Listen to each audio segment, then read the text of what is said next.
Então, antes da gente começar, vou passar os informes.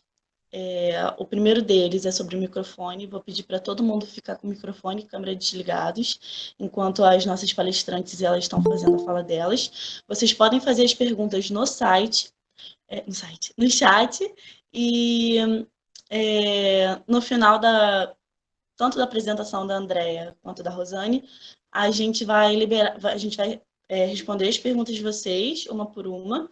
Mas se vocês também quiserem abrir o microfone, fiquem à vontade no final. A gente vai fazer uma listinha com as inscrições, é só vocês escreverem, gostaria de abrir o microfone, gostaria de falar, eu quero me inscrever e tal. E aí a gente vai fazendo uma listinha, né, na ordem das pessoas que forem se inscrevendo, para ficar mais organizado, tudo bem? Então, mais uma vez, queria agradecer a presença de vocês nesse nosso primeiro evento, nossa roda de conversa, que é de práticas educativas, né, para profissionais de educação da área ambiental. Então, vou apresentar as nossas convidadas, que é a Rosane Moreira Silva de Meireles. Pessoal, eu vou ler porque as duas têm assim um currículo bastante extenso, tá bom? Bem recheado.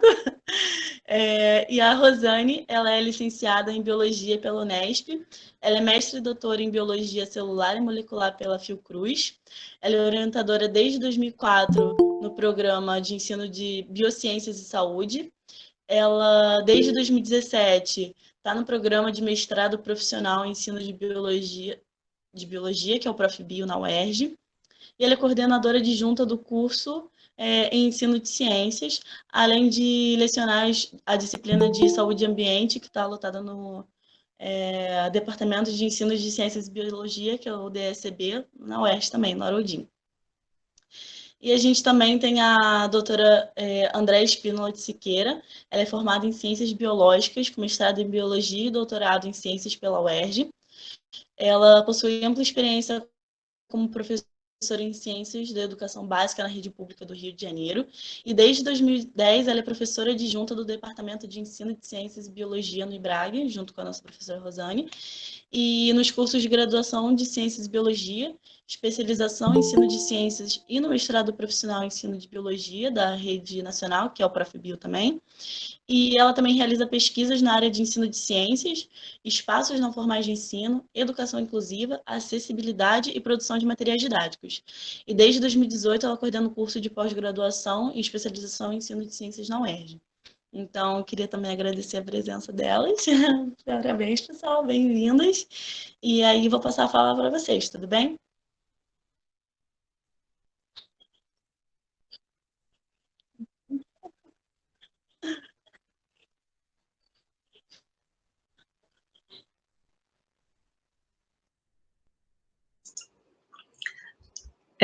Mariana, sou eu agora? Já começo? Você pode começar. Então, enquanto eu vou colocando o slide, tá? Eu vou saudar a todos e todas que estão presentes aqui. Boa noite. Agradeço muito pelo convite, por terem, né, lembrado de mim na hora do convite. Agradeço a André também, a Mariana, a professora Patrícia. A gente sempre tem trabalhado juntas, né, e em bancas, e em algumas atividades. Então, assim, fico feliz de estar aqui com vocês. Eu vou colocar a apresentação e só queria que vocês me dissessem se está aparecendo direitinho, porque aí eu passo a não mais ver a minha imagem, né? Sim. Então, tá. Qualquer dificuldade, então, vocês podem me interromper, porque eu não estou me vendo mais, né? Então, só para a gente... Então, na verdade, como é uma roda de conversa, então eu trouxe alguns slides, né, para a gente poder falar um pouquinho sobre a experiência, né, em uma reserva ecológica.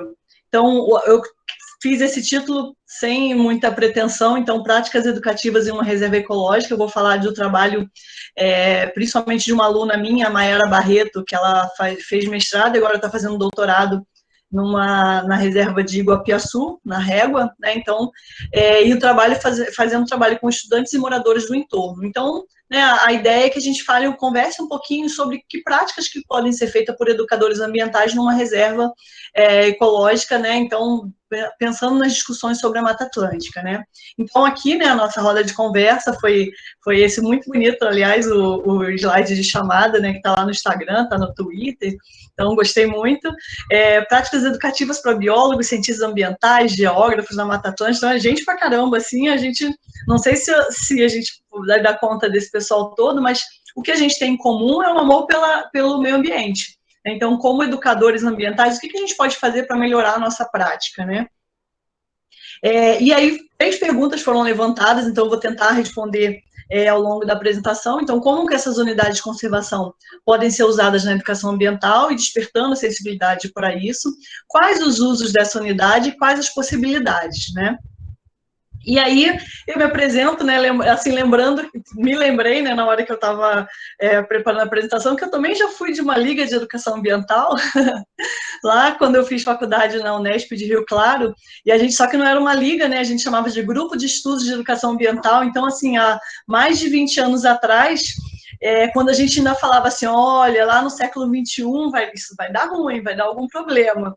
E a gente nem imaginava assim quanto problema que isso, né, essa crise ambiental causaria, mas a gente já fazia trabalhos com alunos, esses alunos aqui são da cidade, a gente aos sábados, né, a gente ia na praça e pegava, reciclava, fazia coleta de lixo, então saía passando pelas ruas, pegando, porque naquele tempo, né, mais do que agora, as pessoas jogavam muito lixo na rua, então a gente saía catando as latinhas, as coisas que as pessoas jogavam, e no final do dia, né, a gente discutia por que tinha tanto lixo, por que as pessoas jogavam lixo no chão. Então a gente sempre fazia essas atividades e mais as atividades de pintura, as questões de arte. Então, assim, me lembrei, né, assim, dessa foto. Naquele tempo a gente não tirava tanto foto quanto agora, infelizmente, então tenho poucas fotos, mas as lembranças são muito boas, assim, das atividades que a gente já fazia, né.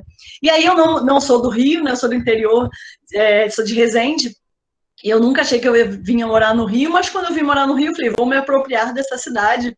Então, eu gostava muito de ir em todos os lugares. Então, e a Floresta da Tijuca, né? Então, a André também, ela vai falar sobre a floresta, mas no caso, como a gente está falando de unidade de conservação, como que eu me aproximei, assim, das unidades de conservação? Então, quando eu vim para o Rio, eu fazia mestrado e doutorado na Fiocruz, então, assim, a gente criou um grupo de trilha, né, no mestrado, né, no doutorado. Então, todo fim de semana a gente escolhia, eu pegava lá o mapa, não tinha internet, né, nessa época, lá em 99, 2000, 2003 tinha pouca internet, e aí a gente pegava aquele mapa e ia marcando, né, quais as trilhas a gente já fez, assim. Então, assim, aqui na 2004, a gente tinha esse grupo, e a gente todo fim de semana ia para algum lugar, né, na floresta, aqui meu marido, né, mas aqui o grupo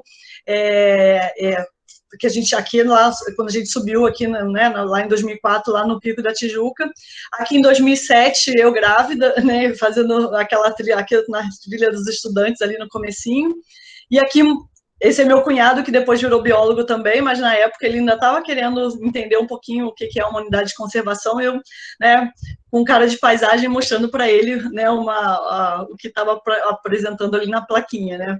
Então, só, né, para mostrar, assim, a aproximação, mas o meu caminho, né, de pesquisa foi sempre mais a sala de aula, né? Então, assim, como é que eu faço que né, os alunos, os professores, como é que a gente aproxima essas questões ambientais?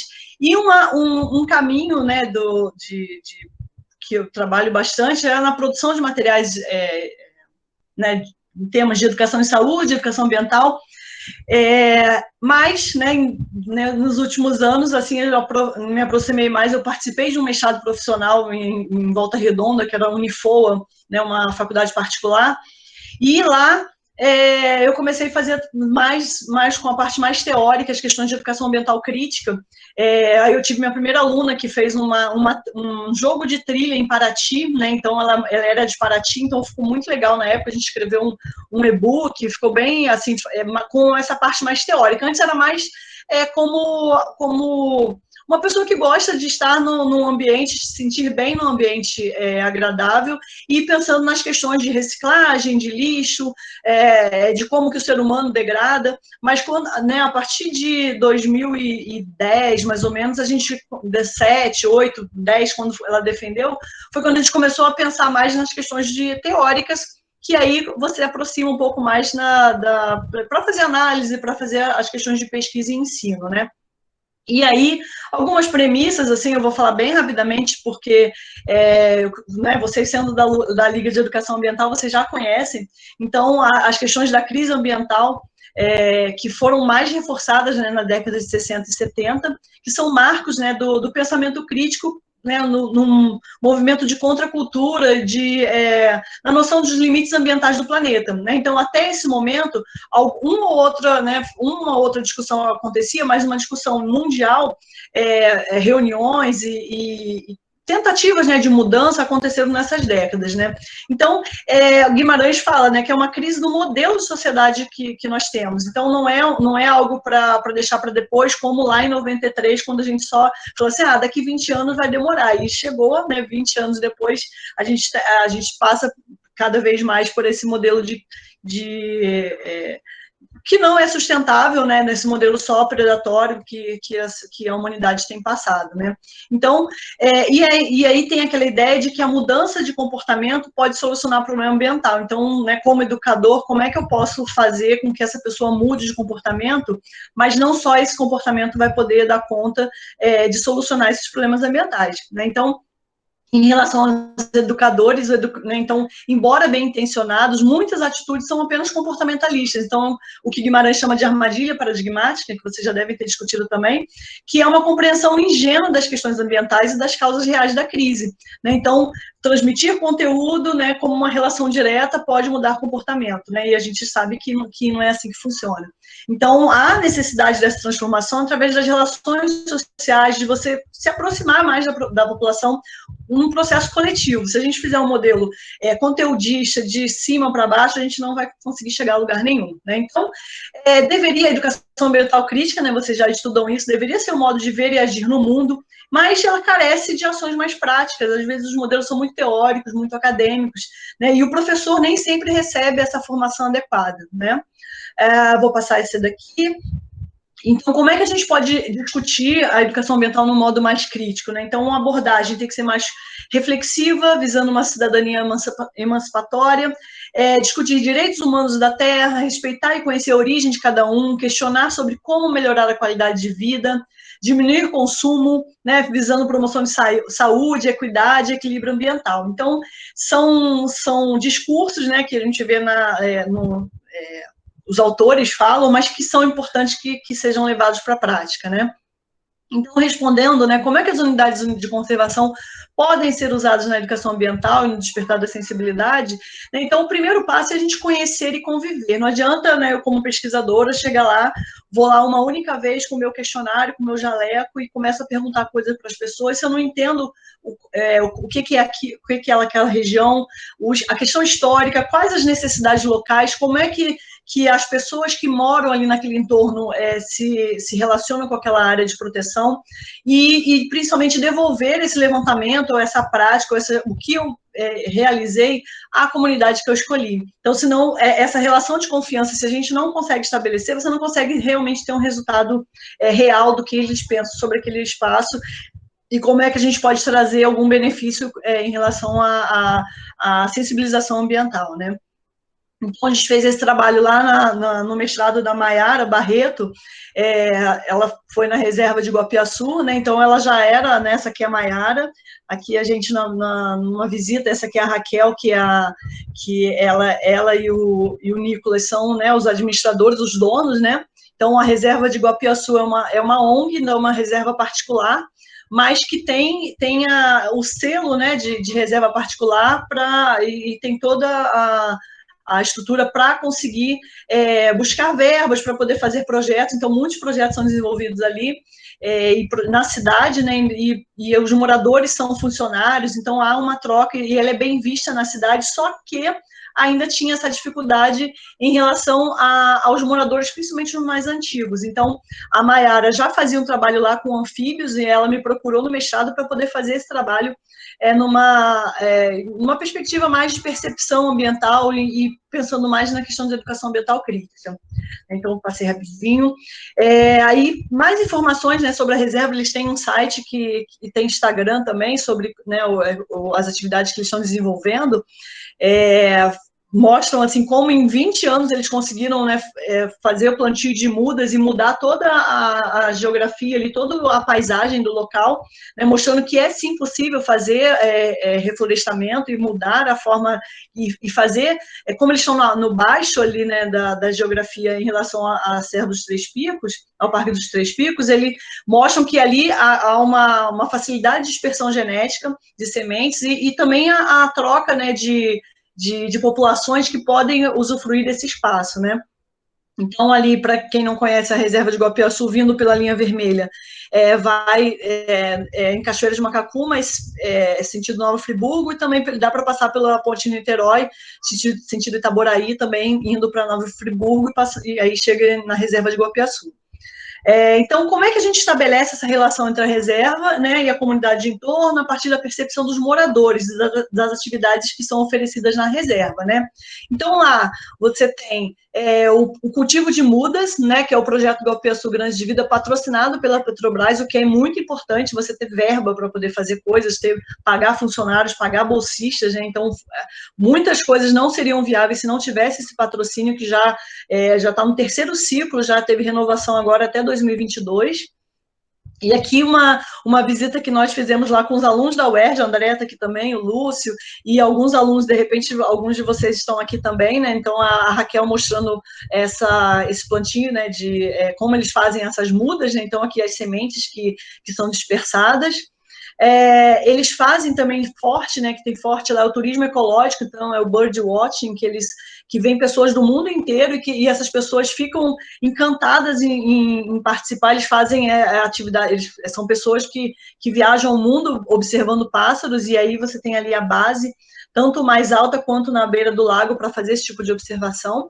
As visitas escolares nas trilhas interpretativas, então, desde 2018, aqui o nosso grupo da UERJ fazendo essa visita, né? Então, ela tem, claro, nesses 2 anos de pandemia, a gente não teve nenhuma, mas, infelizmente, a gente não pôde, 2 anos não, né? 1 ano e pouquinho, mas parece já 2 anos, a gente não pôde mais voltar lá, porque a gente não tem mais, não está tendo atividade com alunos, nem com as escolas, então, mas a gente vai retomar agora nesse segundo semestre, né, com distanciamento, fazendo algumas atividades em grupos menores, né.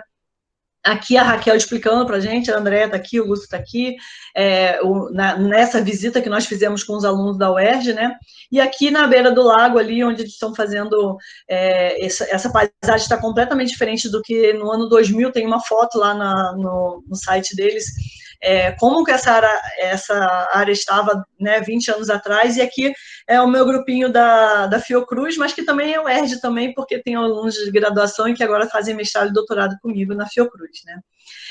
E aí a gente teve um programa de monitoramento de recursos hídricos, onde bolsistas, alunos da cidade fazem esse trabalho, né.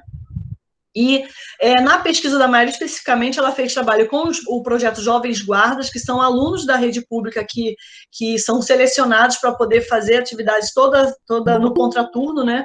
Uma vez na semana, atividade de educação ambiental, tanto de reciclagem quanto de coleta de água, todas as atividades que tem lá na reserva, né? Aqui a Maiara fazendo observação, eles estão fazendo aqui catálogo de sementes, e aqui ela fazendo entrevista com eles ali, aqui a área quando a gente chega lá na reserva, né, tem essa área onde eles fazem reuniões, apresentam algumas palestras e alimentação também.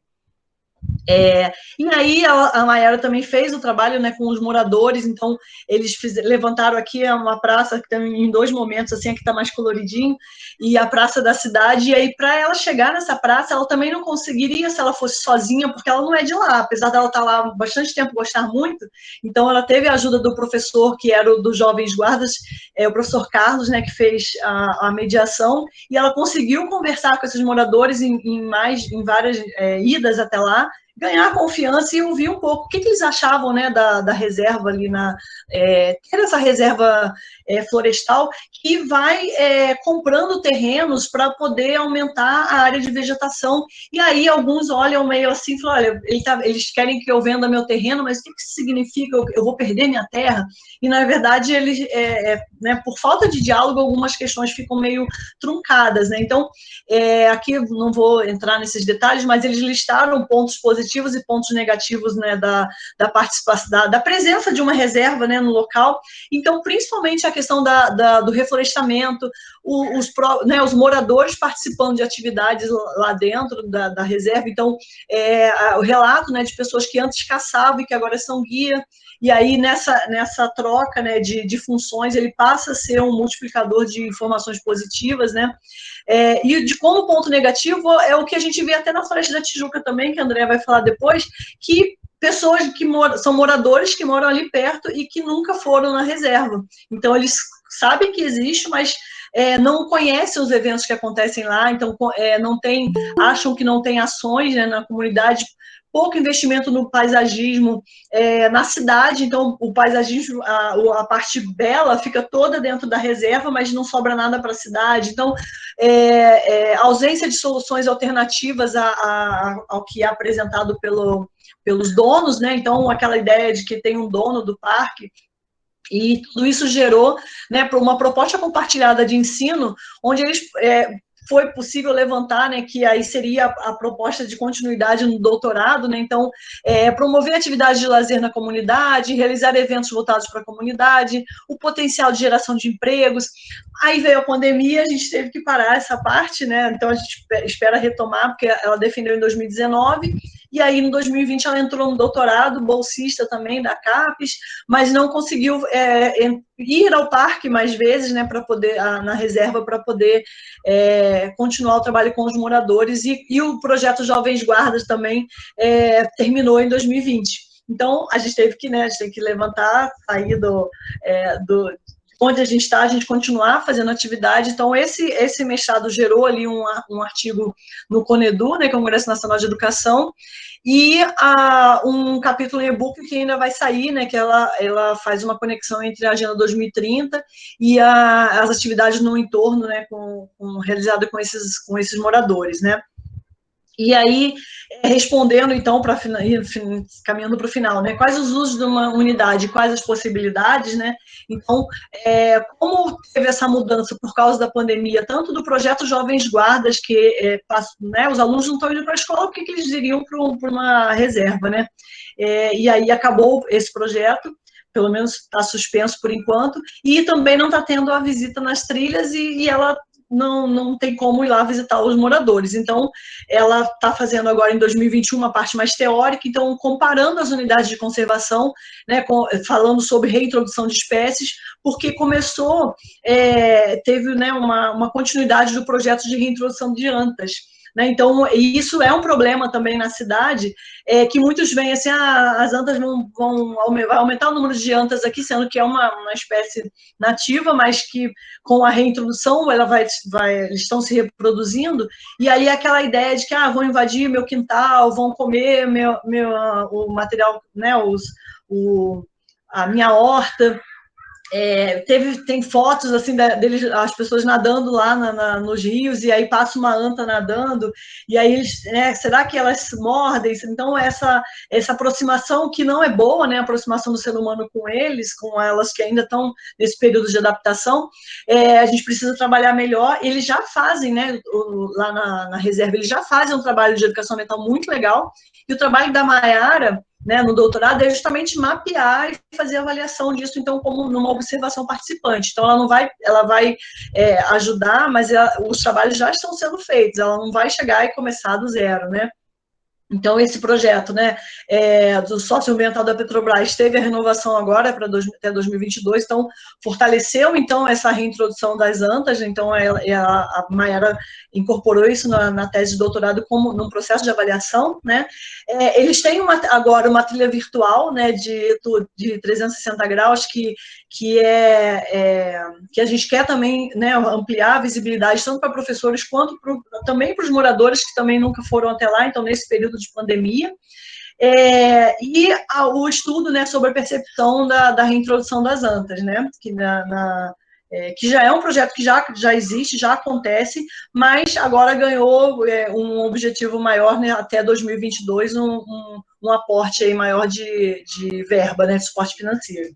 Então, finalizando, né, então, como perspectivas, assim, a gente vive, né, um aparente paradoxo, assim, né, cada vez mais ações de educação ambiental acontecem, mas há o aumento do agravo ao meio ambiente, né, porque, na verdade, não é uma relação direta, né, a gente tem os problemas, as questões das políticas públicas, o desmonte público em relação à legislação.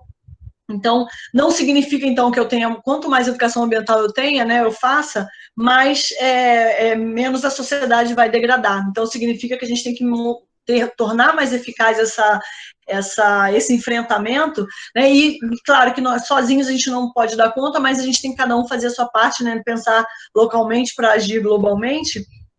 E aí ela deve ser praticada e discutida nos cursos de formação, né? Então a gente sempre bate nessa tecla lá no DSB, tanto a gente tem uma disciplina de educação ambiental, a gente discute na disciplina de saúde e ambiente, para que o professor também se sinta preparado para chegar em sala de aula e falar sobre as questões ambientais, não só no modelo de capacitação ou conteudista, mas no modelo crítico, que ele possa também falar de justiça ambiental, de direitos humanos da terra, para que realmente a gente faça, né, o que aconteça a cidadania emancipatória que Paulo Freire tanto defendia, né? Então, a ideia também de dar visibilidade e incluir na prática docente os grupos considerados minoritários e as suas lutas, né? Então, as lutas dos indígenas, dos quilombolas, como é que a gente às vezes nem fala deles nas nossas aulas e eles estão gritando e precisando né, de maior visibilidade, né?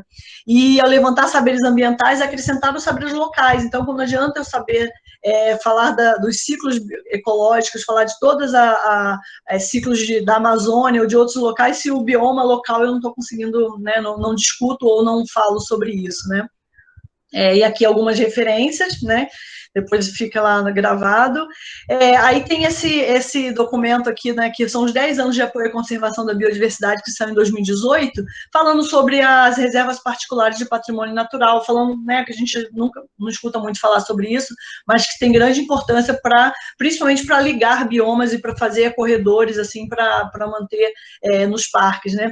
E aí o site da Régua, para quem quiser saber um pouquinho mais, e no YouTube tem um vídeo deles também falando, né, a Raquel e o Nicolas falando sobre como é que foi a construção, né, como é que ele vem acontecendo há mais de 20 anos aí a essa reserva, né. Então, aqui está o meu contato, rosanemeirelles@gmail.com, e aqui também, né, a nossa página, o DSB, no YouTube do IBRAGA, a gente tem algumas palestras lá, né, do nosso programa de Lato Sensu, né, a gente tem um ciclo de palestras, então algumas estão lá gravadas. O site do ProfBi, que é o nosso mestrado profissional da UERJ, e eu também estou vinculada, né, a um programa de mestrado e doutorado da Fiocruz já há mais de 15 anos, e que também a Maiara, né, ela é vinculada a esse programa, então fiz a propaganda também, tá bom? Obrigada. Agora eu vou tomar um café enquanto a Andréa está falando para a gente. Pessoal, Rosane, muito obrigada pela apresentação. A gente já tem até algumas perguntas aqui, mas aí, como a gente falou no início, pessoal, a gente vai esperar a Andréa fazer a apresentação dela, e aí a gente faz todas as perguntas de uma vez só, tudo bem? E aí, no final, quem quiser abrir o microfone, fica à vontade. Então, vou pedir para a Andréa começar.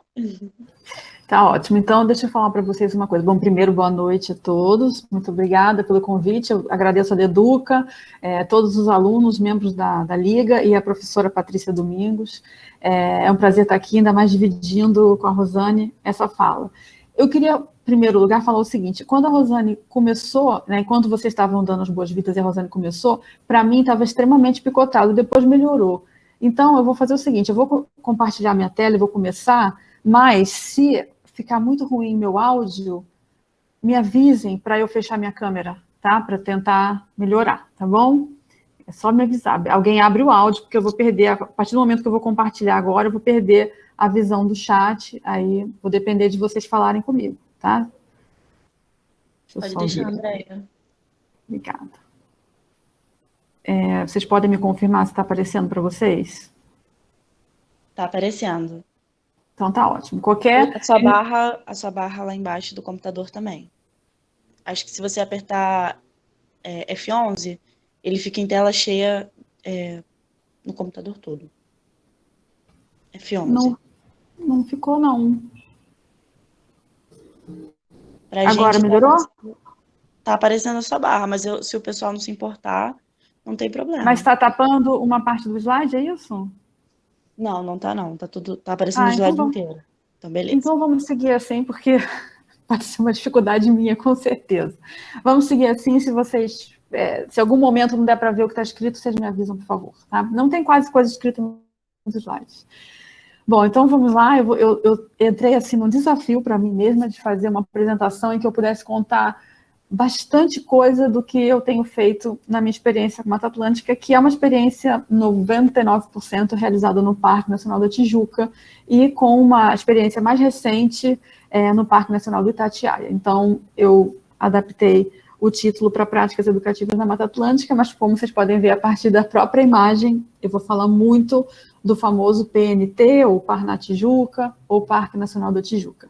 Bom, para quem não me conheceu ainda como aluno, para quem é fora da UERJ, que a gente não sabe, as pessoas que estão fazendo se são da UERJ, se não são, eu sou bióloga, formada pela UERJ. Primeiro eu fiz bacharelado, depois eu pedi reingresso, fiz licenciatura, fiz o mestrado e o doutorado, tudo na UERJ. Eu sou uma pessoa que em 2019 completou 30 anos de vida na UERJ, desde que entrei como aluna caloura, e sou apaixonada pela instituição. Sempre tive um sonho, que era entrar como professora e pesquisadora, e percorri um longo caminho até conseguir chegar. Mas, até conseguir chegar, que como a Mariana falou no começo, foi em 2010, eu tive a experiência de ser por 2 anos professora substituta, a primeira experiência em 1999, quando vários de vocês não deviam ser nem nascidos, e a segunda experiência 10 anos depois, em 2009, como professora substituta temporária. Em 2010 veio o convite para ser visitante e em seguida veio um concurso para professor efetivo. Então, assim, a minha vida acadêmica de pesquisadora, ela não foi vinculada a trabalho ou pesquisa no ensino. Eu sou ictióloga, trabalhei na equipe na graduação do professor Ulisses Leite Gomes, quem é da UERJ conhece, né? Trabalhava com tubarões e raias, e no mestrado e no doutorado continuei trabalhando com esses grupos de animais. Então, ictióloga até 2006, 2008, eu trabalhava só com a pesquisa de bancada, com peixes, e, paralelamente, né, que a gente tem muitas vezes uma vida dupla, vocês devem também ter isso, Mariana, eu sei que tem uma vida tripla, eu passei no concurso de professora, né, da Prefeitura do Rio de Janeiro, e comecei a trabalhar com 23 anos numa escola pública do município do Rio. Bom, antes de chegar nessa imagem que ilustra esse momento meu, mas uma parte desse momento, eu queria destacar que pretendo abordar com vocês hoje aqui alguns pontos que para mim são muito importantes, e acho que o convite da Leduca veio nesse sentido. Então, o potencial das unidades de conservação, na sensibilização dos sujeitos com as questões ambientais, especialmente no âmbito da educação não formal, que é uma linha de pesquisa que eu venho atuando nesse tempo que eu estou na UERJ como professora efetiva. Discutir as questões relacionadas ao uso público de áreas protegidas, ou seja, é um parque público, então significa que é de todos, a população entra, frequenta, e quais são os benefícios e quais são as consequências dessa presença humana dentro do parque, né? Não só a presença de quem vem como visitante, seja visitante da população local, né, da cidade do Rio de Janeiro, ou de outros municípios, ou de outros estados, ou de outros países, seja na relação do parque com o seu entorno, né, com os bairros com os quais o parque faz adjacência. Também penso em falar um pouquinho sobre ações educativas e o estímulo à percepção ambiental e visão crítica, né? Então, esses são alguns pontos que eu gostaria muito que ao final da minha fala vocês tivessem conseguido pescar. Ela falou sobre isso aqui estava na pesquisa e tal, né?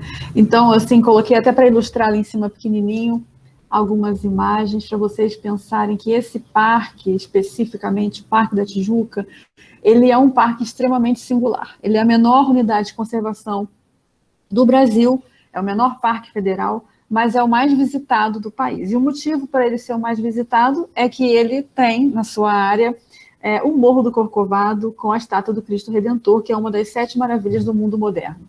Então, isso atrai público do mundo inteiro, e torna o parque, traz ao parque esse status de parque mais visitado. Então, a minha relação com o parque, assim como a Rosane, eu também não sou carioca, eu nasci em São Paulo, capital, e vim ao Rio morar algumas vezes, até que definitivamente com 10 anos de idade eu cheguei e fiquei, né? E aí, uns 10 anos depois, com cerca de 20 por aí, comecei a visitar a Floresta da Tijuca. Naquela época a gente falava só Floresta da Tijuca, Floresta da Tijuca. O parque estava passando por uma época de extremo abandono, né, em todos os sentidos, e eu comecei a fazer trilhas com amigos, né, e me apaixonar, né, por aquele lugar. Logo em seguida, né, durante a faculdade de Biologia na UERJ, eu fui ao parque com professores, assim como vocês vão com o Bruno da Ecologia, né, quem é da Biologia UERJ, e conheci o parque com um outro olhar, né, mais voltado para a pesquisa de bancada. Mas, quando eu me formei na licenciatura, eu fiz concurso para a Prefeitura do Rio e passei, então comecei com 23 anos a dar aula de ciências, né, para alunos que tinham a faixa etária entre 10, 11 anos até 17, 18, 19, e sempre valorizei muito o espaço não escolar, né, então é fazer educação não formal, ir para museus, ir para planetários, centros de ciências, e também para áreas naturais. Então, a Floresta da Tijuca era um dos pontos que a gente ia sempre com os alunos. Essa imagem que vocês estão vendo, sou eu na esquerda, uma aluna e uma outra professora de ciências, a Cláudia, numa atividade no que nós fizemos trilha, lá no Parque da Tijuca, fizemos o plantio de mudas de espécies nativas, fomos até a Pedra Bonita, como vocês podem ver na imagem, e a partir dessas visitas com a escola, como professora de ciências, eu percebi que o parque apresentava diversas características que valorizavam aquela experiência que eu poderia ter com os alunos lá, né, que faziam valer a pena esse esforço de sair da sua escola, e a minha escola localizada no bairro da Gávea, meus alunos provenientes 99% da Rocinha, da comunidade da Rocinha, e alguns poucos ali do entorno, alguns do Vidigal. Então, como que era levar os alunos da escola pública para um parque, uma unidade de conservação federal, para uma experiência imersiva, onde a gente passava ou uma tarde inteira, ou uma manhã inteira, dentro de trilhas, né, passando por momentos de confraternização, com lanche, eventualmente até com churrasco, porque o uso público do Parque da Tijuca, especificamente, contempla até a existência de inúmeras churrasqueiras dentro do parque e a possibilidade e autorização oficial para que sejam realizadas confraternizações e churrascos, etc. Pode parecer algo um pouco controverso, de fato, dependendo do ponto de vista, até mas uma característica que está descrita no plano de manejo do parque e que é respeitadíssima como uma das funções do parque como uso público. Então, eu aliei uma prática que eu já tinha, que era a educação não formal. Na época, eu nem sequer sabia dessa nomenclatura. Quando me formei, ninguém falava sobre isso na licenciatura. Então, eu já levava sempre meus alunos para fora da escola para atividades pedagógicas e já via como isso era importante para o aprendizado dos meus alunos, mas eu nem sequer sabia que existia uma linha de pesquisa sobre isso. Quando eu fui ao parque com os alunos da escola, e a partir de 2000 eu virei professora substituta na UERJ, levei os alunos do ensino superior, eu percebia que eu tinha trilhas interpretativas que permitiam que os alunos, né, como está escrito aqui, abrissem, né, janelas de conhecimento para um mundo novo, né, um mundo importante no contexto histórico do nosso país, né. O Parque Nacional da Tijuca tem uma importância singular na história do nosso país e para a nossa cidade, enquanto população, por tudo que ele permite que nós tenhamos de benefício, né, que são os famosos benefícios ambientais. Entre eles, a gente pode destacar que o parque preserva o manancial, além das espécies da flora e da fauna, ajuda, né, o próprio regime de águas da cidade a ficar equilibrado, e ele é fruto de um intenso desmatamento, numa época em que ele ainda não era uma unidade de proteção, não era uma floresta, não era um parque, quer dizer, era uma floresta, mas era uma floresta que foi sendo vendida, né, as partes para fazendeiros. Então, ela era formada por inúmeras propriedades particulares, e quando o imperador percebeu que as consequências desse desmatamento intenso estavam afetando a qualidade de vida da população, não só a qualidade da água que chegava, mas também o regime de chuvas, o intenso número de enchentes, né, os períodos de escassez de água, de estio. Ele tomou uma iniciativa muito pioneira, que foi indenizar os fazendeiros, adquirir essas regiões e transformar aquilo no início de uma área de preservação ambiental. Na época, sem os conhecimentos que temos hoje, na verdade, isso foi bastante tempo atrás, mais de 150 anos atrás, então imaginem que foi iniciado um movimento de reflorestamento, inicialmente com 7 escravos, depois com 22 assalariados, e foi um projeto que não tinha um entendimento na época de que era preciso ou necessário replantar somente espécies nativas. Então, era um plantio que vinha com as espécies nativas, vinha com as espécies de fora do país, as fora do estado, que eram espécies consideradas boas, porque davam certo aqui no nosso país, ou porque davam frutos, enfim, as mais diversas características. Então, temos um estudo de caso também muito importante aqui.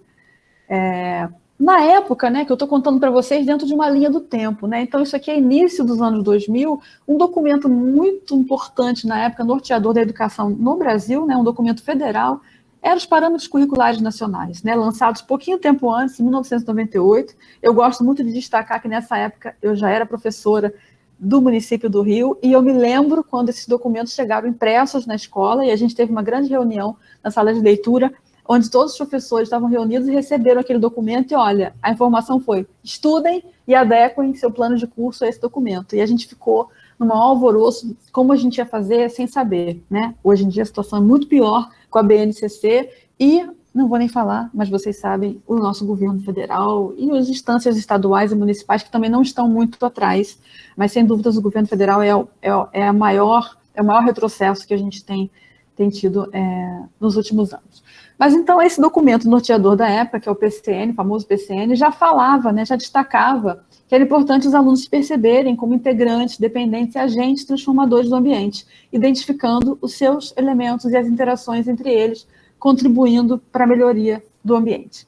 Uma outra novidade muito importante da época foi a criação, né, e a apresentação desses temas transversais nos documentos, né, no PCN. E um dos temas transversais é a educação ambiental, ao que, apesar de ter passado tanto tempo, até hoje, né, um tema transversal é aquele que perpassa por todas as disciplinas curriculares. Então, não é mais um tema de ciências, não é mais um tema de língua portuguesa, é um tema que pode e deve ser falado em qualquer disciplina. Apesar disso, desde 1998 ser um item importantíssimo desse documento, nós sabemos que até hoje muitas temáticas são empurradas consecutivamente aos professores de ciências e biologia. Mas essa discriminação, né, do tema educação ambiental como tema transversal destacava que era importante trabalhar e adotar posturas na escola ligadas a interações construtivas com o ambiente, sustentabilidade, que era uma palavra que começava a circular com muita intensidade, lembrando que a Rio 92 foi pouquíssimos anos antes desse documento ser lançado, né? E falava também sobre conservação e manejo dos recursos naturais. Então, a documentação da época me pautava, era para mim, endossava aquela ideia que eu tinha de usar esse ambiente. Além disso, estar no ambiente natural com os alunos poderia possibilitar que a percepção dos alunos em loco, ou seja, no campo, da natureza, seria muito mais facilitadora do entendimento das relações entre os seres do que apenas a abordagem desses assuntos em sala de aula. Seja só com a abordagem expositiva de uma aula teórica, seja com a abordagem em uso de vídeos, seja com aulas práticas, nenhuma experiência é tão viva e tão real quanto você estar em campo com o seu aluno. E se vocês já tiveram isso enquanto foram alunos da educação básica, se lembram disso, e se vocês têm isso na universidade, na formação inicial de vocês como futuros professores ou bacharéis em biologia, vocês sentem isso também. Então, isso também foi uma coisa que ressaltou para mim a importância. Além disso, uma trilha, né, que já apresentava nessa época placas interpretativas, que são essas placas que tem no Parque da Tijuca alguma imagem, seja uma fotografia ou um esquema, e um texto explicativo, textos esses que falam sobre a história da floresta, que falam sobre as questões a que o parque está relacionado, como as questões hídricas, as questões de ciclagem de nutrientes. Então, uma trilha considerada de baixo nível de dificuldade, com um percurso com pouco mais de 1.000 metros de extensão total, que percorrida sem pausa, você faria em 35 minutos. É óbvio que nunca você vai dar uma aula sem querer parar. O objetivo de você dar uma aula é fazer uma aula com pausas, né? Então, de frente de todas essas possibilidades que me pareciam muito boas, além disso, o setor floresta onde se encontra essa trilha é um setor que é aberto todos os dias do ano e que não se cobra ingresso para entrar, tanto a pé quanto de carro. Tem algumas linhas de ônibus que passam na frente, tem um local adequado para o desembarque de grupos escolares com ônibus ou micro-ônibus ou vans. As vans, inclusive, podem entrar. Quando eu comecei a fazer trabalho com meus alunos da escola pública no parque, até mesmo os ônibus grandes podiam entrar, né? Eu tenho muito tempo que eu frequento esse parque, eu frequento da época que ele era mão dupla, acho que a Rosane deve ter pego também essa época. Hoje não, você já tem uma via de entrada e um portão de saída, muitas coisas melhoraram, a equipe, tudo mais. Nessa época que eu estou falando, nem sequer existia o ICMBio, era apenas o IBAMA, né? Hoje o parque ele é de uma gestão compartilhada entre prefeitura, estado e governo federal. Então, na imagem da direita, vocês estão vendo um mapa simplificado, tem uma legendinha no canto inferior direito, onde vocês podem perceber que a estrada de asfalto está marcada de preto e branco.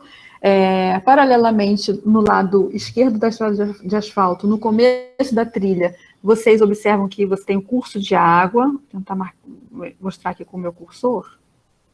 Isso. Então, aqui à esquerda do asfalto, você tem um rio. E aqui, logo no começo, próximo ao portão, você tem o início da trilha, né, que é a trilha dos estudantes, ou trilha do estudante. Você tem documentos que falam no singular e tem documentos que você tem o nome da trilha no plural. Então, você passa por uma espécie de pontezinha em cima do rio e percorre o primeiro trecho, depois você chega no Largo da Cascatinha, cruza o asfalto, pega um segundo trecho que é sinuoso, como vocês podem ver aqui, corta um caminho bom da estrada, passa de novo pela estrada de asfalto, depois você passa no Largo da Capela Mairinque e segue por um último trecho, que é o terceiro e último, que é chamado também de Caminho do Mesquita, e chega até o Centro de Visitantes, que é esse lugar muito bonito, construído dentro de uma área verde.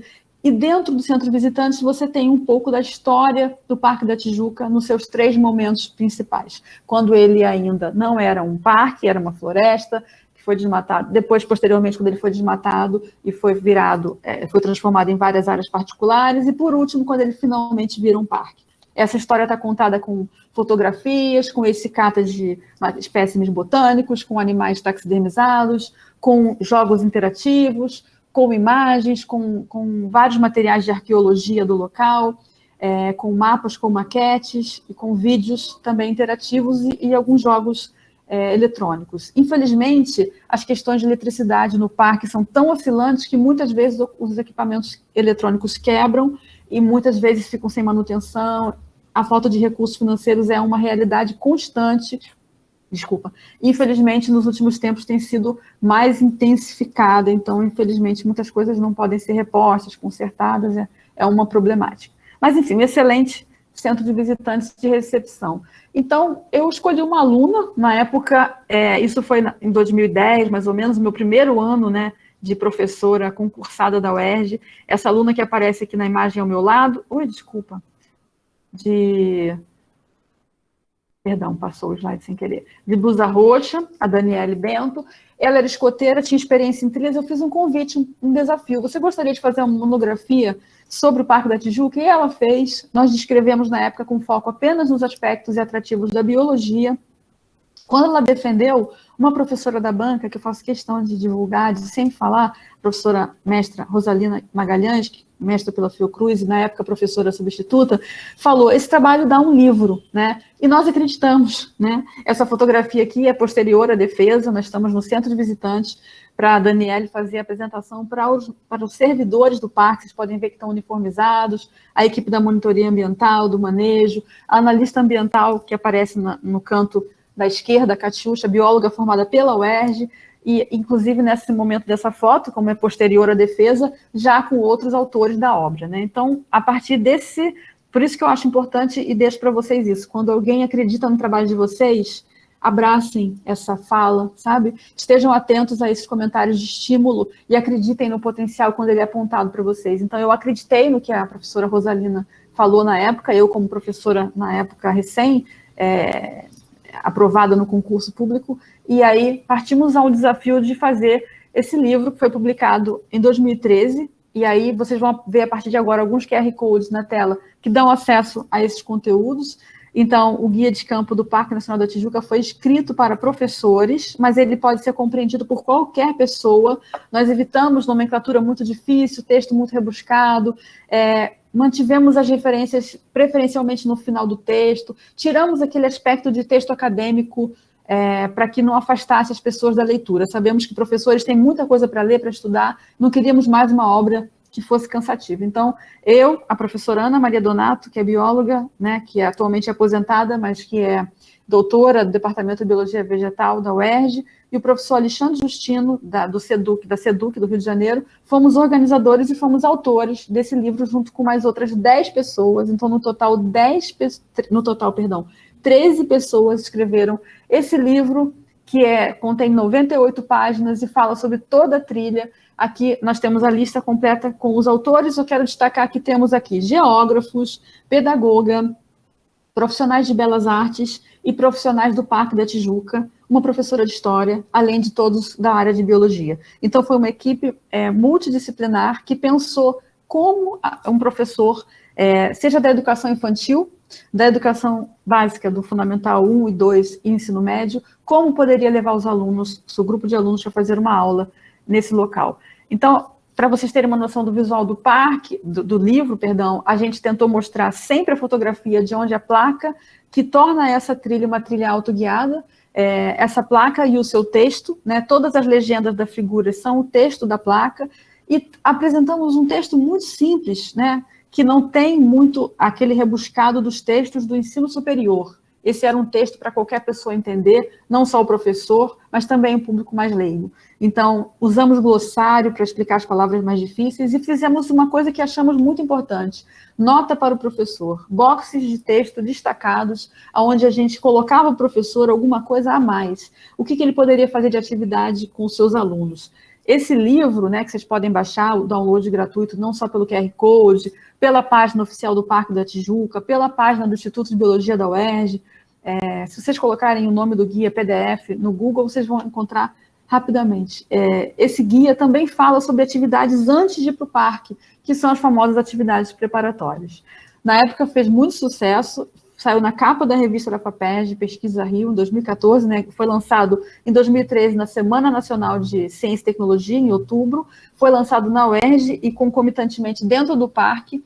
Nós fizemos várias ações de visitas mediadas no parque e na UERJ um lançamento na capela da UERJ.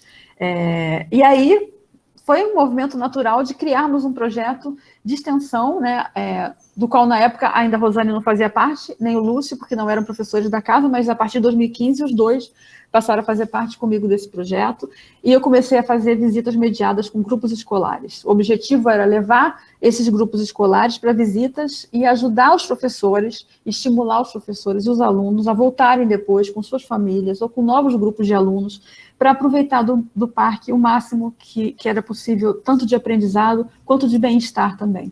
Então, como é esse trabalho? A gente tem, assim, de forma resumida, a gente recebe os grupos escolares na pracinha do Alto da Boa Vista, que é a Praça Afonso Bizeu, damos as últimas instruções, como essa imagem que vocês podem ver da esquerda, que inclusive representa momentos mais iniciais, 2014. Já a imagem da direita é uma imagem de 2019, mais recente, com os alunos na trilha, como eles trabalham conosco, divididos. Vocês podem ver que tem 12 alunos, uma professora no final. Então, um membro da minha equipe sempre puxa a fila, ou eu, ou uma das pessoas da minha equipe, e uma pessoa da escola sempre encerra a fila, de forma que a gente trabalhe com grupos de 12, 10 alunos, e assim diminuímos o pisoteamento na trilha, a acústica melhora, a qualidade do ruído também não fica muito alta para não causar prejuízo, para não espantar tanto assim a fauna. Mesmo assim é difícil a gente conseguir ver os vertebrados, os alunos ficam às vezes um pouco frustrados, a gente precisa comentar com eles, explicar essas questões de biorritmo,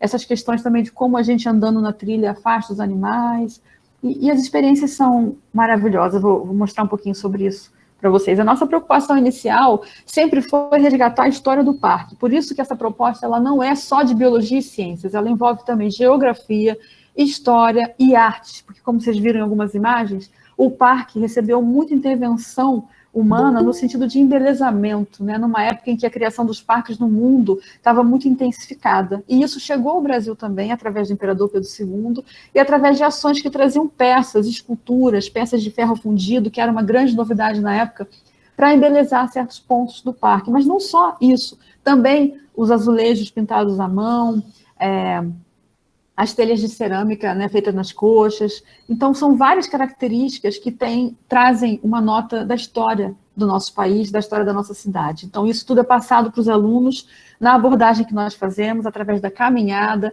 e interlocução com eles ao longo de todo o percurso. A gente passa em torno de 2h30 com os alunos, considerando o tempo de confraternização e lanche. A primeira coisa que a gente faz quando entra com eles na trilha, já separados em grupos, é um momento de percepção ambiental, onde eles são colocados em círculo, fecham os olhos por alguns minutinhos, 1 ou 2 minutos, eles têm que ouvir os sons da floresta, sentir aqueles cheiros diferentes, a temperatura, a sensação no corpo, ouvir os sons, e essa é uma atividade, uma atitude que muda todo o restante do trajeto. Então, os professores também gostam muito e muitos nos perguntam como vocês conseguem.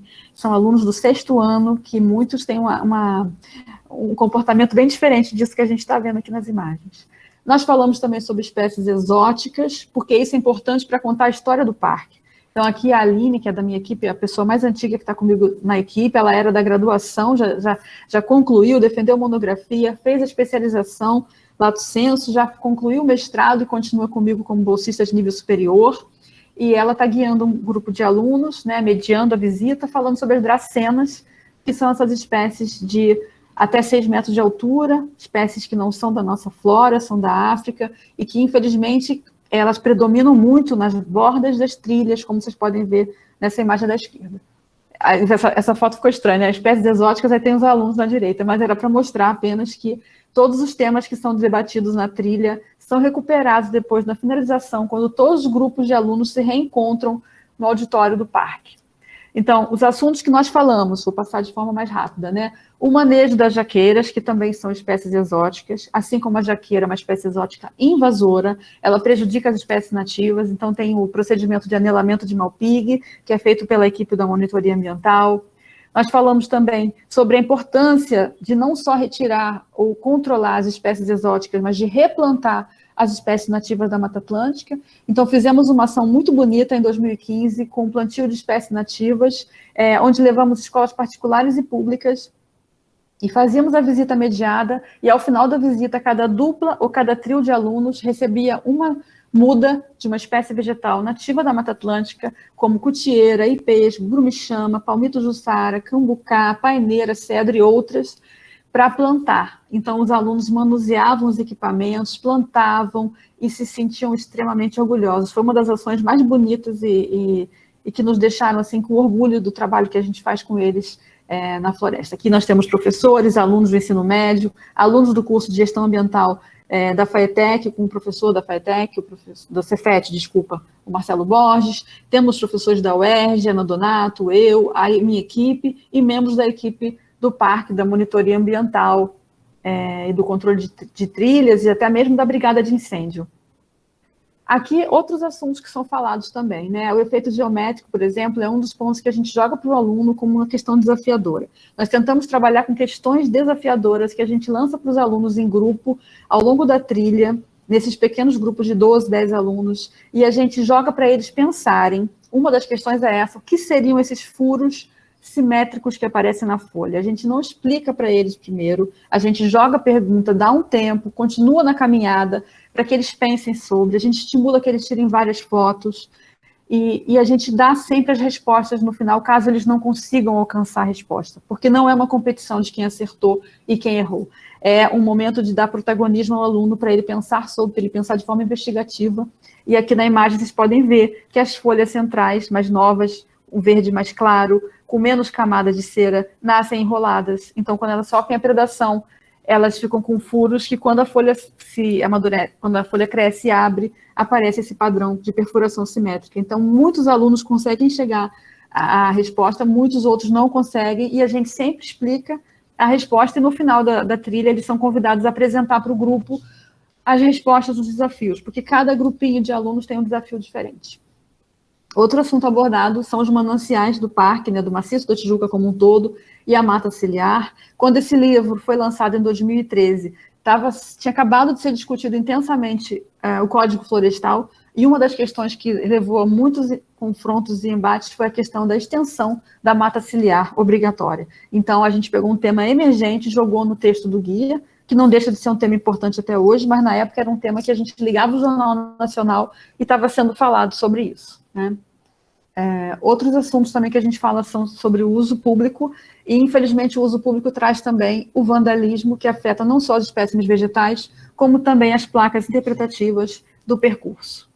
A gente fala sobre outras questões socioambientais, como o descarte de resíduos, especialmente resíduos sólidos, após a permanência das pessoas, dos visitantes, dos grupos escolares, que lancham, confraternizam e jogam seus lixos na lixeira, nos contêineres, e os animais, alguns, como gambás e coatis, conseguem abrir as tampas dos contêineres, mesmo fechada, e entram dentro do contêiner, pegam todos os resíduos e todas as sobras, se alimentam, se contaminam, adoecem. Então, o parque iniciou um projeto onde utilizaram pequenas trancas, né, de metal, que para poder abrir a tampa do container, a pessoa tem que apertar essa estruturazinha de metal para conseguir destravar, pode ser visto na imagem da direita, e abrir. Então, os animais não conseguem fazer. Mas, infelizmente, o parque nunca tem recursos humanos suficientes para manter, para estar produzindo e repondo. Essas lixeiras são erguidas pelos caminhões de lixo, então elas sofrem um impacto com o próprio caminhão, então esses mecanismos vão quebrando, vão se desgastando. É preciso sempre a manutenção. Infelizmente, o parque não consegue manter todos com travas. Aqui, mais um exemplo, né, da Cristiane, da minha equipe, falando com os alunos sobre o vandalismo nas placas, né, a pichação. Aqui os alunos, no final da trilha, todos os grupos chegam ao mesmo local, que é o centro de visitantes, é a culminância do nosso trabalho. Quando eles chegam aqui, eles já tiveram abordagem de todos os assuntos, já lancharam, já visitaram a exposição e agora vão se sentar, se acalmar, para fazer a apresentação dos seus temas desafiadores, que foram temas individuais para cada grupo, né? E para conhecer pessoas da equipe do parque, como aqui estão conhecendo o Alexandre Justino, que é um dos autores do guia junto comigo, que fala sobre o acervo que a biblioteca do parque contém, fala sobre as pinturas que estão expostas aqui nesse ambiente, que é o auditório, fala um pouco do funcionamento do parque, como eles podem voltar com as suas famílias, e eles sempre participam muito atentamente. Como vocês podem ver na imagem, tem um aluno aqui na frente com o dedo levantado até para fazer pergunta, porque sempre se interessam muito sobre o parque. E o momento do protagonismo, quando eles apresentam os resultados, né, do que eles descobriram. Essa aluna está com um grupo falando sobre o que é o efeito geométrico e como eles chegaram à conclusão. Se alguém quiser falar, alguém abriu o microfone aí? Oi, Andréia, sou eu. Só para avisar que você tem mais 10 minutinhos, tá bom? Tá ótimo. Vou acelerar.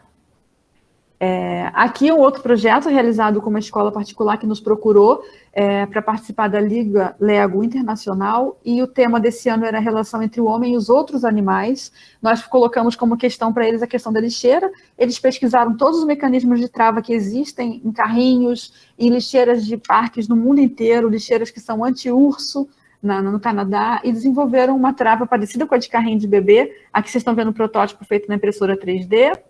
Aqui a lixeira que eles conseguiram confeccionar, a apresentação desse material na reunião do Conselho Consultivo, a entrega no parque, e na direita a Thaís da minha equipe, que faria pesquisa monográfica sobre isso, mas infelizmente as lixeiras não suportaram a maneira como o caminhão de lixo faz a contenção da lixeira, pega a lixeira para esvaziar, e não houve recurso financeiro para bancar um material mais rígido para fazer a mesma trava. Não foi uma falha da trava, foi uma falha do material que constituía a trava, que tinha que ser mais rígido do que a trava tinha naquele momento. Então, infelizmente, esse trabalho não foi à frente. Só para ressaltar, todas essas pesquisas foram feitas com autorização do Cisbio. No total, a gente teve 11 autorizações de pesquisa ao longo desse período, muitas que foram sendo renovadas anualmente.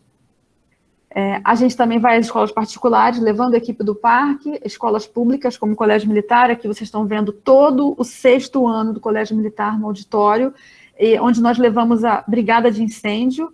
Nós tínhamos aqui mais de 6 pessoas da equipe da brigada de incêndio do parque, que apresentaram para os alunos como é feito o controle do fogo, como são feitos os aceros. E aqui, essas fotos não estão boas, estão escuras, mas eu quis mostrar, porque aqui nessa fila, eu estou com o microfone, né, passando para uma pessoa da equipe da brigada de incêndio, e essa fila de pessoas, de estudantes, de alunos do 6º ano, é uma fila para fazer pergunta. todos ficaram apaixonados quando viram a apresentação do parque, como é para trabalhar, todos eles queriam saber como eu faço para trabalhar dentro do parque. Então, esses trabalhos, eles dão muito resultado. Empolgados, nós partimos para outras iniciativas, então trabalhamos com a trilha adaptada, Caminho Dom Pedro Augusto, inicialmente 2014, 2015, é uma trilha de 630 metros, que tem, na época tinha 20 espécies vegetais identificadas com a placa metálica e com braille, aplainada, então pode entrar o cadeirante, pode o cego ou deficiente visual com baixa visão, ela tem postes, cabeamentos, na época cabeamentos de aço, hoje são de PVC. Esse trabalho resultou na publicação de uma monografia de conclusão de curso, na publicação de um artigo, que vocês podem ver aqui pelo QR Code. Os objetivos eram falar das espécies vegetais e como essas espécies poderiam ser usadas de forma a atender a demanda desse público específico. Então, uma pessoa cega, por exemplo, que tipo de abordagem você pode fazer? Existe alguma coisa tátil que possa ser interessante? Existe alguma coisa do aroma que pode ser interessante para você falar? Existe. Então, a gente colocou tudo isso na monografia. Na época, em 2015, ganhou a melhor monografia na UERJ Sem Muros, na semana da graduação. Foi um momento muito feliz da nossa equipe. Então, nós temos trabalhado com ensino fundamental, desde o ensino fundamental 1, ou seja, do primeiro ao quinto ano, e aí já são imagens de 2019, 2018. Trabalhamos com ensino fundamental 2, o Colégio Militar é a escola que trabalha conosco desde 2014. Aqui nós temos um momento, área asfaltada, você pode agrupar os alunos, não há problema. Na trilha é que a gente não pode fazer isso. Então, esse aqui é o momento final, quando a gente fez uma foto de encerramento, aqui tem a minha equipe, tem os alunos, professores.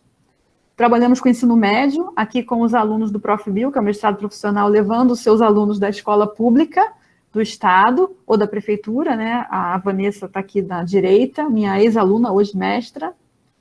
Trabalhamos com ensino superior, aqui são os alunos da licenciatura em Ciências Biológicas da UERJ.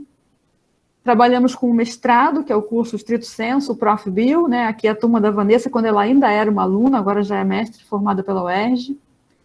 E alguns números, né? Então, assim, nós tivemos, na verdade, 4 anos de trabalho intenso, porque nós tivemos uma interrupção, 2016, 2017, em função da crise econômica no Estado, ficamos sem bolsistas, sem salário, ficamos sem motorista, sem combustível, foi uma derrota, né? Então, nós tivemos sem trabalho de campo nesse período, ou quase nenhum em 2017, e claro, interrompemos 2020. Então, nós temos cerca de 41 visitas mediadas, mais de 70 professores, do ensino superior, 145 alunos do curso de turismo, biologia, pedagogia do ISERJ, estudantes total atendidos da educação básica, 1.350, cerca de 10 escolas da educação básica, 1.151, e da pós-graduação, 54 alunos. Alguns resultados, vou falar bem rapidamente, então, que eu devo ter só 2 minutos, não sei. Uma monografia, né, feita pela Aline Dias Aranha, defendida com os dados sobre 2014 e 2015, ela defendeu, acho que 2016, mostraram que os alunos, a maior parte, nunca tinham ido ao parque, né, 75%, e que todos pretendiam voltar, gostaram muito do material e especialmente da visita, né, especialmente gostaram dos atrativos da cascatinha toné, da fauna e da flora, e sempre saem encantados. O trabalho da Renata, né, Renata Maia, orientado pela Rosane e por mim, sobre a prática do visitante em relação à educação ambiental. Elas entrevistaram cerca de 211 pessoas, que destacaram os pontos positivos e negativos. Também aqui vocês têm o QR Code para o artigo do EPEA, Encontro de Pesquisa em Educação Ambiental. Também trabalhamos recentemente, em 2019, foi a defesa do Leandro Araújo, onde foi desenvolvido com orientação do professor Lúcio e minha, um aplicativo para transformar o conteúdo das placas, na verdade, agregar novos conteúdos às placas da trilha autoguiada. Então, aqui nós temos, através da realidade aumentada, o aluno com o aplicativo no celular, ele direciona para a imagem da placa, que funciona como um marcador, e aparece um conteúdo. Pode ser uma imagem, um vídeo, pode ser um áudio, né? Nós tínhamos um conteúdo para cada placa.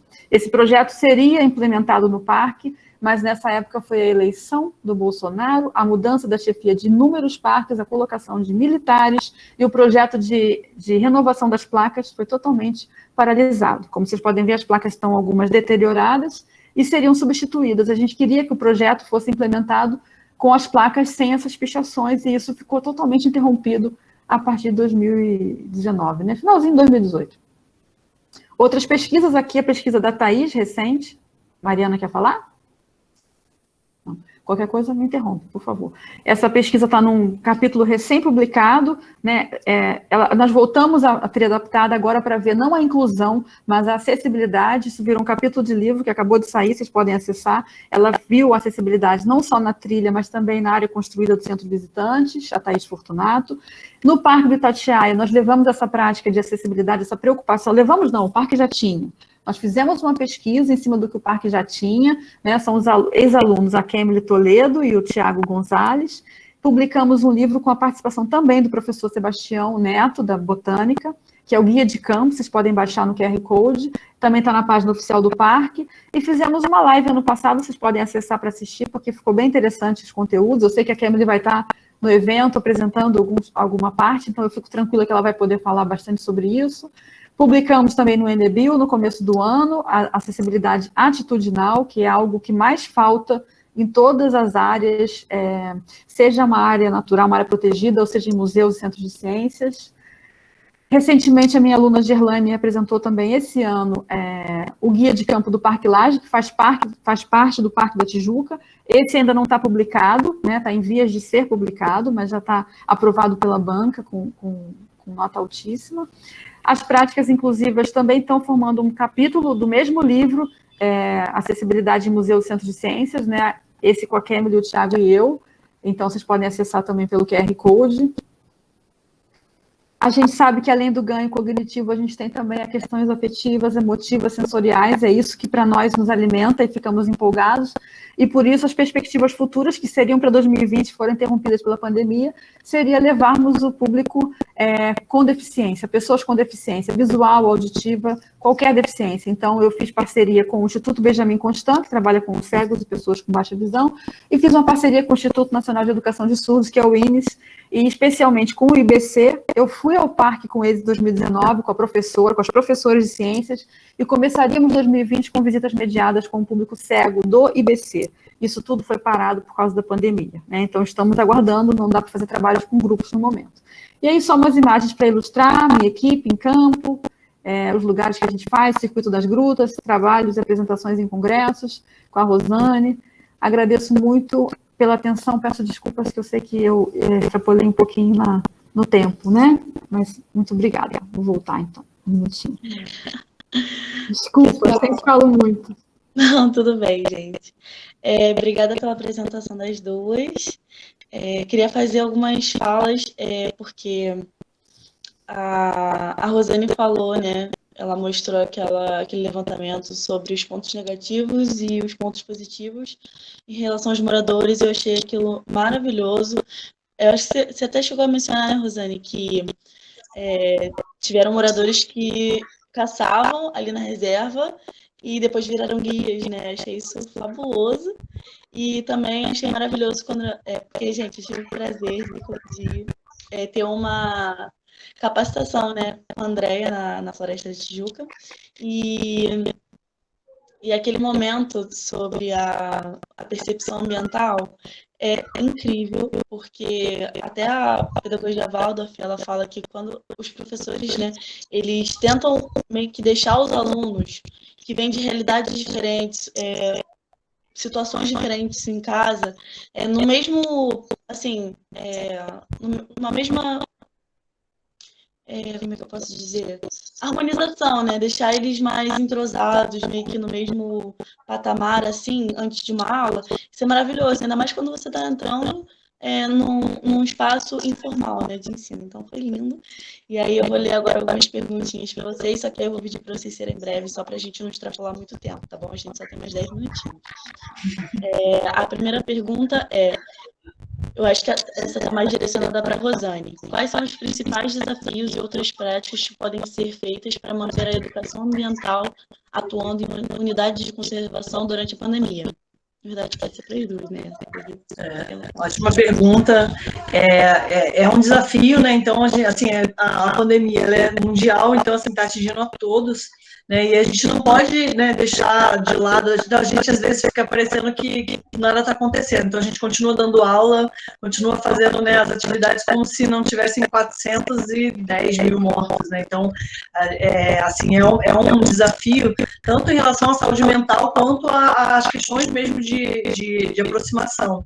Então, lá na Régua, eles, naquele primeiro momento, assim como todos nós, assim, eles paralisaram todas as atividades. Assim. Então, realmente, olha, a gente não quer que nada aconteça, só que com o tempo, eles começaram a ver que não tem como parar, né, as atividades, principalmente em relação ao ambiente. Assim, o ambiente está ali, né, pedindo ajuda, pedindo, né, as ações acontecendo, então começaram a retornar, né, com os funcionários né, um distanciamento, as coletas de água, a coleta de dados, eles voltaram, e aí, mais em relação à população, e ainda não voltou, né, o acesso, assim, na Floresta Tijuca a gente já tem, né, o retorno, né, a André, a gente vai lá sempre, né, e a André pode falar mais também, mas lá, então, tanto que eles, aumentou a questão da criatividade, né, nesse momento, então eles criaram a trilha virtual que não tinha, então muitas escolas estão usando essa trilha virtual para fazer atividade, principalmente porque todos estão no modelo online,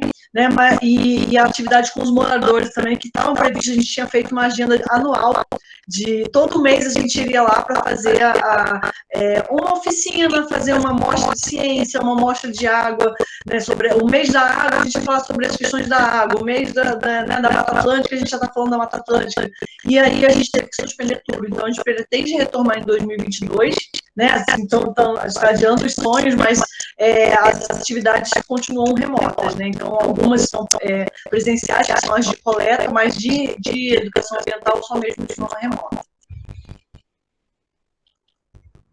Andréia, quer falar? Eu acho que você respondeu bem, e no Parque da Tijuca, infelizmente, no momento não tem condição de a gente voltar.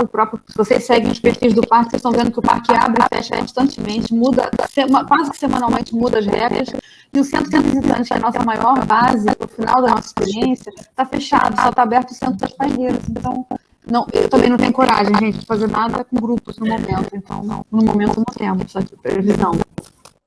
Certíssimo. A segunda pergunta as escolas da região, no caso da Régua, possuem acesso à reserva? Os responsáveis pela reserva fazem a divulgação nas escolas? Como ocorre esse processo?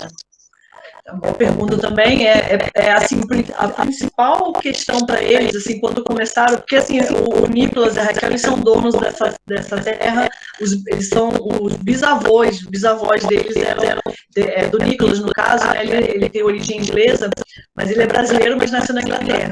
E aí eles já tinham essa perspectiva de que precisava, assim como na Floresta da Tijuca, né, a questão histórica sobre os mananciais de água, tem vários mananciais dentro da reserva, então eles sabiam que eles precisariam fazer esse reflorestamento, porque senão toda a região ia ficar, seria atingida. E isso realmente, fazendo esse levantamento hídrico, eles veem essa diferença de como é que o reflorestamento atinge, como que melhora a qualidade da água e do abastecimento da região toda. E aí, então, o primeiro trabalho era assim, como é que a gente conquista essa cidade? Então, o Cachoeiro de Macacu é pequena, então se eles ficassem afastados, assim, não teriam nem funcionários querendo trabalhar lá. Então essa aproximação é o tempo inteiro, assim. Mas os mais velhos, assim, isso é o que a Mayara está fazendo no projeto dela, isso é normal, é uma resistência natural, assim, e aquela fake news, assim, que circula. Então, quando ela chega na praça, assim, para conversar, assim, reserva, né, tipo assim, não quero nem saber, tal, mas, né, principalmente por não estar lá. Então, assim, a próxima passo é a gente levar as atividades que estão lá dentro da reserva na praça da cidade, né, que também estava previsto a gente levar atividades pela cidade, porque nas escolas eles já conhecem, tem os jovens guardas, tem a coleta de água, então tem sempre seleção, né, para bolsista com esses alunos, mas os moradores que é esse trabalho que a gente está tentando conquistar, para justamente melhorar mesmo a percepção mesmo do que é essa reserva e atraí-los para dentro do parque, que é o principal objetivo, né? Perfeito. E a última pergunta se vocês poderiam falar um pouco sobre a visão da floresta como sagrada. alguma forma de fazer educação ambiental andar junto com diferentes religiões?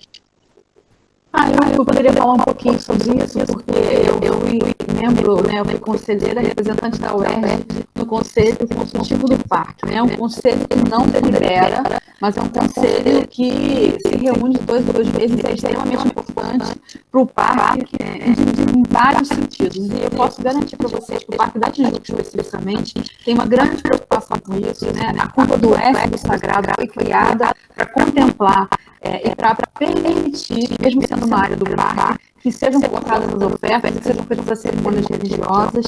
E o que acontece é que a equipe do parque não só orienta as pessoas que frequentam o parque na área fora da curva do S, na subida do alto, é que elas não façam as oferendas e as ações religiosas fora do local que é reservado para isso. E posso posso informar vocês que dentro do Conselho Consultivo tem uma vaga, né, e são pouquíssimas vagas, uma vaga é de representantes religiosos.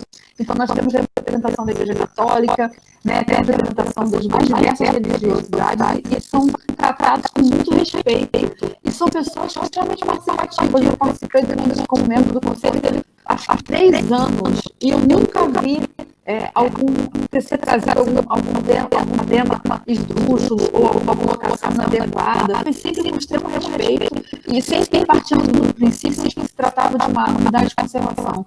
Então, não só eles foram respeitados, são respeitados pela lei do parque, como eles também respeitam muito. Então, assim, no parque, eu posso falar que essa relação com o sagrado, de maneira oficial, ocorre bem, mas na prática é a população frequente que vai fazer. Então, você passa nos dias e encontra, sem dúvida, esculturas, garrafas, velas, né, que são resquícios de alguma oferenda que foi feita, e a gente tenta sempre falar com os alunos, mostrar, explicar de que se trata, respeitar. E tem as pessoas que retiram esse materiais de lá constantemente. Podem causar prejuízo não só para os animais, como também para os visitantes, né, que podem se cortar na vida. Enfim, não é o local adequado, não tem risco de incêndio, né?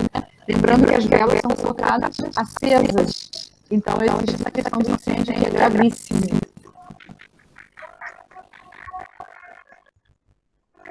Perfeito, gente.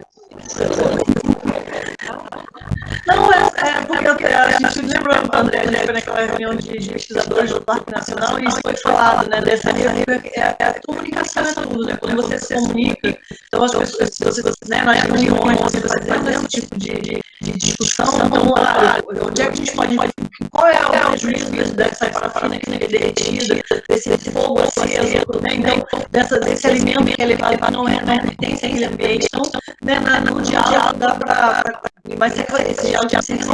Então, a gente vê que deixa as relações não deixa uma falta de continuidade, não é só a questão do parque, mas realmente a falta de continuidade em relação à manutenção, a política que a gente está vivendo agora também pode interferir, mas assim, é legal, essa discussão é legal que eu acho que tem que ser mais informada, a gente tem que ser mais informada sobre isso, para poder entender por que algumas ações acontecem, por que tem, né, algumas regras devem ser respeitadas.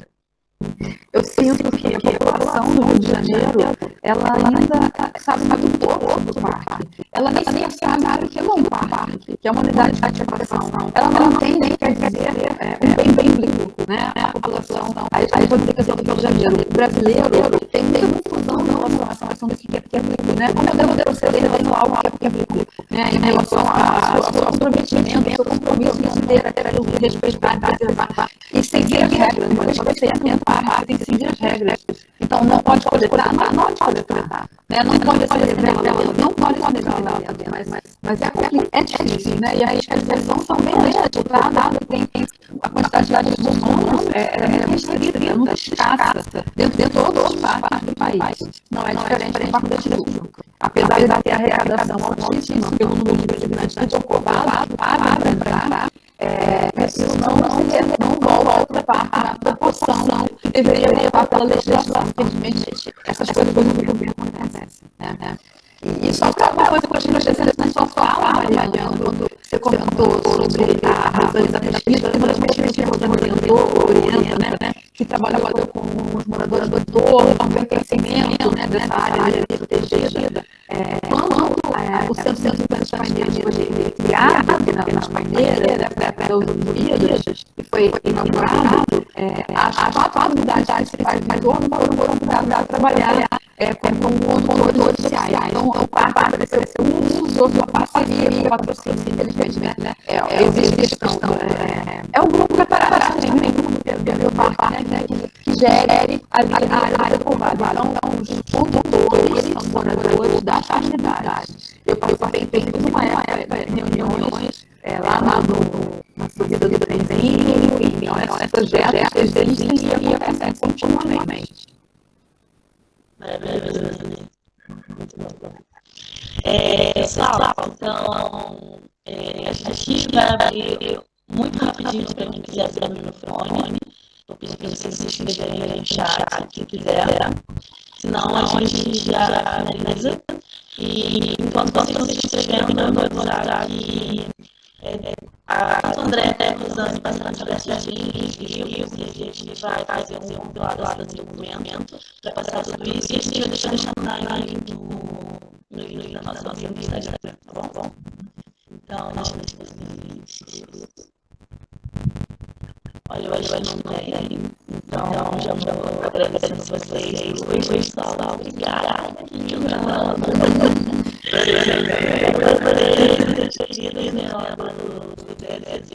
obrigada. E espero que eu tenha ajudado pessoas, administradores aqui. Obrigada por vocês terem participado. É a primeira roda de conversa do evento. Nós agradecemos. Tanto para vocês duas, quanto o pessoal que está aqui. Se alguém quiser abrir a câmera de fazer uma nossa.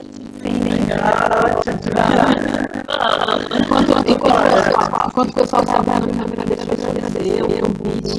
E eu acho que não tinha muito a falar, mas eu conheci a Patrícia enquanto eu ainda era professora da República, somente lá da escola pública. Eu fui fazendo treinamento no sábado, eu comecei a apaixonar pela trabalho. E aí a Patrícia estava lá lembrando com a Mercedes, vai estar também na Tereza, né? E com a Tereza, eu conheci a Tereza, a Mercedes e a Patrícia. Olha, assim, eu não conheci nessa época. Lá na época, eu trabalho bastante em é minha redondona dela, ela fez, né? Na redonda do Luciano, educação ambiental da prefeitura, dentro da parte da Tijuca. Nosso trabalho foi muito inspirado aqui agora, de uma maneira espetacular. Muito pequena, né? Pessoal, dá uma boa noite para mim, a gente fazer um vizinho, se todo mundo está aqui, participando do programa de terra. Eu não quero nenhum problema, pessoal. Bom ver a Maria. Muito bom.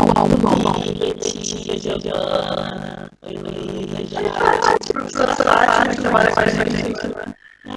Eu fui hoje na associação também. Sem prestigiando. Vamos lá, então, pessoal, só marca o negócio pra gente. Pode ser? Tá. Não vou.